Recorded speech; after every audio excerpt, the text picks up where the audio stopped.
Hello friends, तो फिर एक बार स्वागत करती हूँ आपके अपने यूट्यूब चैनल टारगेट एग्जाम में। तो उम्मीद करती हूँ आप लोग बहुत बेहतर होंगे, आपका परिवार बहुत अच्छा होगा और आप लोग इस समय सीटेट की तैयारी में जुटे होंगे क्योंकि आपका जो एग्जाम है वो काफ़ी करीब है। तो देखिए, आज का जो मेरा टॉपिक है वो एनसीएफ के ऊपर है क्योंकि आपके एग्जाम में एनसीएफ, एनईपी, आरटीई से काफ़ी क्वेश्चन पूछे आते हैं और लगभग सभी सब्जेक्ट में इससे क्वेश्चन बनते हैं, चाहे वो हिंदी हो, संस्कृत हो, इंग्लिश हो, सीडीपी हो, सभी में ही इसके क्वेश्चन आपको देखने को मिलेंगे। तो देखिए, आज का जो हमारा सेशन है एनसीएफ, इसमें मैंने वन लाइनर क्वेश्चन लिए हैं जो आपको एनसीएफ की सारी डिटेल देंगे और आप इसको क्या करें, इसको आप कहीं पर नोट्स बनाते हुए चलें तो आपको ये समझने में ज़्यादा आसानी होगी। आपको सारी डिटेल मिल जाएगी इसमें सारे क्वेश्चन की कि किस किस तरह से क्वेश्चन बन सकते हैं आपके एग्जाम में। तो चलिए समझते हैं एनसीएफ को। एनसीएफ 2005, देखिए इसका हिंदी में फुल फॉर्म क्या होता है, राष्ट्रीय पाठ्यचर्या रूपरेखा। और 2005 ये क्या है, यदि पूछा जाए ये कब बना एनसीएफ तो 2005 में बना। अब देखिए समझेंगे एनसीएफ के बारे में कि एनसीएफ होता क्या है, इसकी थोड़ी सी डिटेल जान लेते हैं। कि देखिए, राष्ट्रीय पाठ्यचर्या की रूपरेखा जो 2005 है क्या है, एक दस्तावेज है जिसमें ऐसे विषय पर चर्चा की गई है कि बालकों को क्या और किस प्रकार से पढ़ाया जाना चाहिए, किस प्रकार से उन्हें सिखाया जाना चाहिए। राष्ट्रीय पाठ्यचर्या की रूपरेखा यानी एनसीएफ जो है 2005 की उत्पत्ति किससे हुई है, तो ये हुई है रविन्द्रनाथ टैगोर के सभ्यता और प्रगति नामक निबंध से हुई है। एनसीएफ 2005, इसकी जो प्रोफेसर थे वो कौन थे, यशपाल थे, उन्हीं की अध्यक्षता में एनसीएफ को तैयार किया गया है। एनसीएफ की रूपरेखा 2005 का जो अनुवाद है वो किसमें किया गया, तो वो किया गया है संविधान की 8वीं अनुसूची में दी गई भाषाओं में। और इसमें कितनी भाषाओं का उल्लेख किया गया, तो 22 भाषाओं का उल्लेख किया गया। अब देखिए, एनसीएफ से जुड़े मैंने यहाँ पर क्वेश्चन लिए हैं जो कि आप शुरू से लेकर एंड तक देखें और जहां जहां जरूरी हो आप नोट करते हुए चलें, काफी इंपॉर्टेंट क्वेश्चन है। अब देखते हैं इस वीडियो का पहला क्वेश्चन, एनसीएफ की फुल फॉर्म क्या है। ये आपको जानना बहुत जरूरी है कि एनसीएफ की फुल फॉर्म क्या है। तो देखिए, एनसीएफ की फुल फॉर्म है नेशनल करिकुलम फ्रेमवर्क। हिंदी में तो मैंने आपको बता दिया था कि हिंदी में क्या है इसकी फुल फॉर्म, तो राष्ट्रीय पाठ्यचर्या रूपरेखा। और इंग्लिश में क्या होती है, नेशनल करिकुलम फ्रेमवर्क। अब इसी तरह के ऑप्शन वहां पर 4 लिखे होंगे, पर आपको पहचानना होगा कि एनसीएफ की जो फुल फॉर्म है तो करेक्ट वाली कौन सी है। नेक्स्ट क्वेश्चन है, एनसीएफ 2005 का प्रारंभ रविन्द्रनाथ टैगोर के किस निबंध से होता है, या फिर किसके ऊपर आधारित है, ये किस निबंध के ऊपर आधारित है। तो उसमें आपको नाम पता होना चाहिए कि रविन्द्रनाथ टैगोर का कौन सा निबंध है जिस पर ये आधारित है एनसीएफ। तो देखिए, वो है सभ्यता और प्रगति नामक निबंध है, इस पर क्या है एनसीएफ आधारित है। तीसरा क्वेश्चन है, करिकुलम किस भाषा का शब्द है। तो देखिए, करिकुलम जो है ये लैटिन भाषा का शब्द है। पर्यावरण शब्द कैसा है बताइए, यदि आपसे पूछा जाए कि पर्यावरण जो शब्द है वो कौन सी भाषा का शब्द है, तो वो है फ्रेंच भाषा का शब्द। आप देखते हैं नेक्स्ट क्वेश्चन, एनसीएफ 2005 में बल दिया गया है, बताइए एनसीएफ 2005 में बल दिया गया है, किस पर बल दिया गया है। देखिए, इसमें शांति के लिए शिक्षा, यानी एनसीएफ 2005 में कहा गया है कि शांति के लिए शिक्षा कैसी होनी चाहिए, शांति के लिए होनी चाहिए, मतलब अहिंसा पर आधारित नहीं होनी चाहिए। शिक्षा में अहिंसा का कोई स्थान नहीं है। क्वेश्चन नंबर 5 है, विद्यालय शिक्षा का अब तक का जो नवीनतम राष्ट्रीय दस्तावेज है वो क्या है। विद्यालय शिक्षा का अब तक का जो नवीनतम राष्ट्रीय दस्तावेज है वो है एनसीएफ 2005। किस मंत्रालय की पहल पर एनसीएफ 2005 तैयार किया गया, किस मंत्रालय की पहल पर किया गया, तो देखिए ये किया गया मानव संसाधन विकास मंत्रालय। मानव संसाधन विकास मंत्रालय की पहल पर एनसीएफ 2005 को तैयार किया गया है।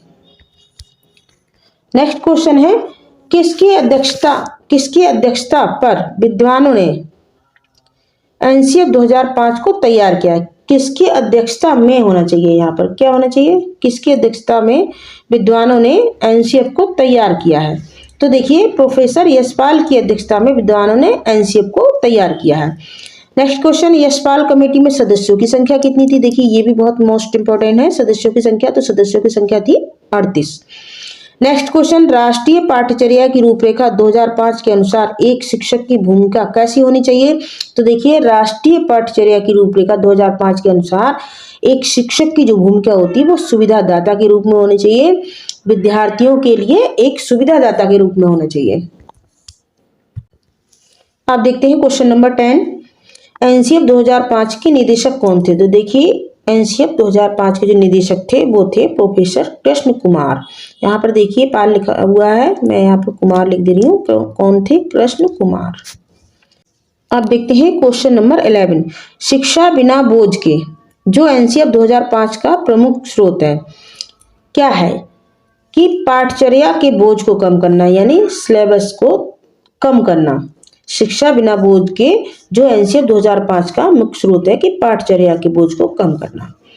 अब देखते हैं क्वेश्चन नंबर 12, राष्ट्रीय पाठचर्या की रूपरेखा 2005 के अनुसार बच्चों की प्राथमिक स्तर पर भाषा का माध्यम होना चाहिए, क्या होना चाहिए? तो देखिए, राष्ट्रीय पाठचर्या की रूपरेखा यानी एनसीएफ के अनुसार, एनसीएफ 2005 के अनुसार जो प्राथमिक स्तर के जो बच्चे हैं उनकी भाषा का माध्यम मातृभाषा होनी चाहिए, उनकी अपनी मातृभाषा होनी चाहिए। नेक्स्ट है आपका, एनसीएफ 2005 में सामाजिक अध्ययन में कौन से मुद्दों को शामिल करने की अनुशंसा की गई है? तो देखिए, एनसीएफ 2005 में सभी स्तर के विद्यार्थियों के लैंगिक एवं स्वास्थ्य संबंधी मुद्दों को शामिल करने की अनुशंसा की गई है। एनसीएफ 2005 का प्रमुख सूत्र क्या है? तो देखिए, एनसीएफ 2005 का प्रमुख सूत्र है बिना भार की शिक्षा, बिना बर्डन की शिक्षा, यानी learning without burden. Next question है आपका, सामाजिक अध्ययन शिक्षण का राष्ट्रीय पाठ्यक्रम कब बनाया गया था?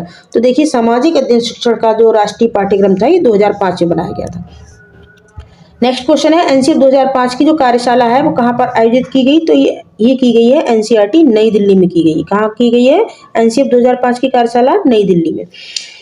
नेक्स्ट क्वेश्चन, एनसीएफ 2005 का मुख्य सूत्र जो है शिक्षा बिना बोझ के कब आए और कब इन पर विचार हुआ था? तो देखिए, आया था 1993 में। एनसीएफ 2005 बल देता है, किस पर बल देता है? करके सीखने पर बल देता है।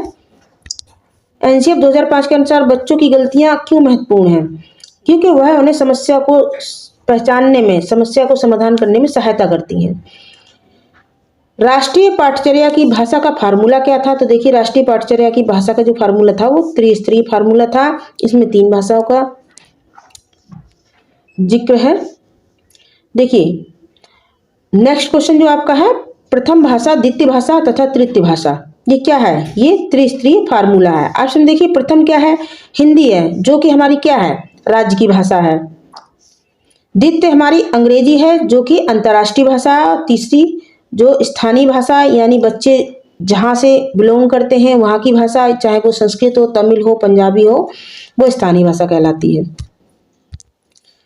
एनसीएफ 2005 सिफारिश करता है कि प्राथमिक स्तर पर गणित की शिक्षा का केंद्र होना चाहिए, क्या होना चाहिए? कि कक्षा में पढ़ाए गए टॉपिक को विद्यार्थियों के दैनिक जीवन से जोड़ना। ये क्या है? ये एनसीएफ 2005 सिफारिश करता है कि प्राथमिक स्तर पर गणित की शिक्षा का केंद्र क्या होना चाहिए? दैनिक जीवन से जोड़ना। एनसीएफ 2005 में किन शिक्षण सूत्रों के अधिकतम प्रयोग का सुझाव दिया गया? तो वो दिया गया ज्ञात से अज्ञात एवं मूर्त से अमूर्त की ओर, यानी बच्चे, इसमें देखिए क्या होगा कि पहले अध्यापक बच्चे को वही सिखाएगा जिसके बारे में उसे पहले से थोड़ा पता हो, क्या हो? थोड़ा पता हो, और धीरे धीरे अज्ञात की तरफ ले जाएगा जिसके बारे में बच्चे को जानकारी नहीं है, जो उसे पता नहीं है। यानी और जिन चीजों को आप देख सकते हैं वो कैसी होती हैं? वो मूर्त होती हैं।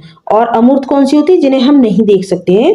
तो इसका आंसर क्या होगा? ज्ञात से अज्ञात एवं मूर्त से अमूर्त की ओर।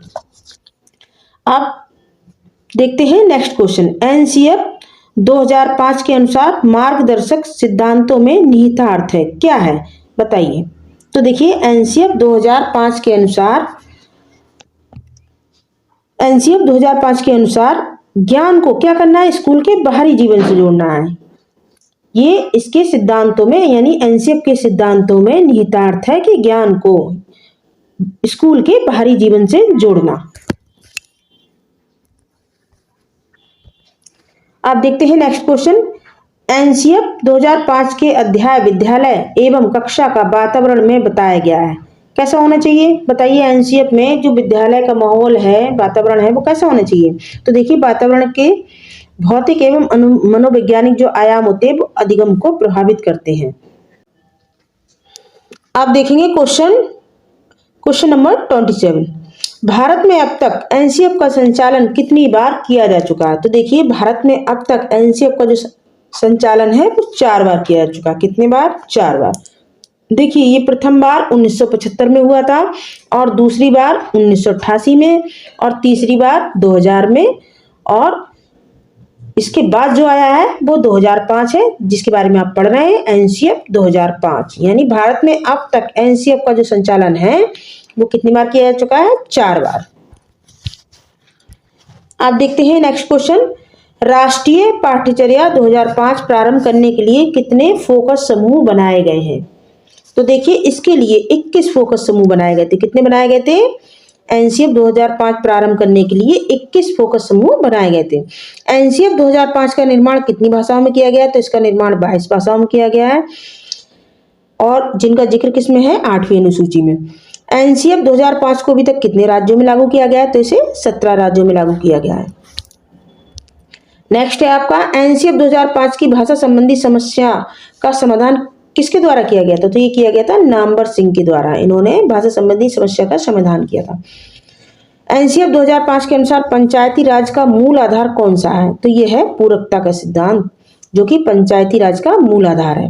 एनसीएफ 2005 में अध्यापक व विद्यार्थियों का अनुपात क्या होना चाहिए? बताइए क्या निर्धारित किया गया कि इसका रेशियो कितना होना चाहिए? तो देखिए एनसीएफ 2005 कहता है कि जहां 30 बच्चे हों, कि जिस कक्षा में 30 बच्चे हों वहां पर एक अध्यापक की सुविधा होनी चाहिए। यानी यहाँ पर एक अध्यापक पे 30 बच्चे। नेक्स्ट क्वेश्चन है यशपाल समिति के अनुसार प्राथमिक कक्षा के बालक के विद्यालय के बस्ते का वजन कितना होना चाहिए? तो देखिए ये होना चाहिए 4 किलो। राष्ट्रीय पाठ्यचर्या की रूपरेखा 2005 किसके लिए बनाई गई है? तो ये बनाई गई है कक्षा 1 से 12 तक के बच्चों के लिए। नेक्स्ट क्वेश्चन यशपाल समिति का अन्य नाम क्या था? तो देखिए यशपाल समिति का जो अन्य नाम था वो था राष्ट्रीय सलाहकार समिति। नेक्स्ट क्वेश्चन है एनसीएफ 2005 में सुझाव दिया गया है कि सूचना को क्या मानने से बचा जाए?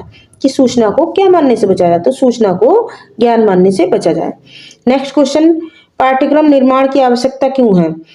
शिक्षा के उद्देश्यों की प्राप्ति के लिए। किस लिए है? शिक्षा के उद्देश्यों की प्राप्ति के लिए। नेक्स्ट है आपका यशपाल समिति ने मानव संसाधन विकास मंत्रालय को अपनी रिपोर्ट कब सौंपी थी? तो ये सौंपी थी 15 जुलाई 1993 में।